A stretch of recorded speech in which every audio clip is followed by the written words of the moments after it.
मी आज दुपारी एका कार्यक्रमाच्या निमित्तानं अमरावतीला होतो आणि अमरावतीला असतानाच ही बातमी मला कळली की आपल्या सिव्हिल हॉस्पिटलमध्ये आग लागलेली आहे आणि अमरावतीवरनं आल्याबरोबर लगेच मी इथे वर्धेला आलो आणि आज इथे प्रत्यक्ष पाहणी केली.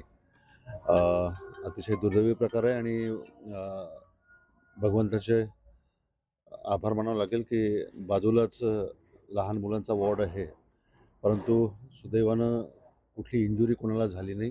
त्याबद्दल भगवंताचे आभार मानावं लागेल. परंतु अ, अशी घटना अपेक्षित नव्हती आणि ॲक्च्युली फायर सिस्टीम ही प्रत्येक सिव्हिल हॉस्पिटलला ज्या पद्धतीनं कार्यान्वित असणं गरजेचं आहे. मला असं वाटतं की आता ज्या पद्धतीने या ठिकाणी काही लोकांनी सांगितलं की एकदा ती सिस्टीम बसवल्यानंतर ज्या पद्धतीने ट्रायल व्हायला पाहिजे ते ट्रायलच होत नाही आणि कदाचित जर थोडंसं डिपार्टमेंटनी जर दक्षता घेतली असते तर हा प्रकार झाला नसता.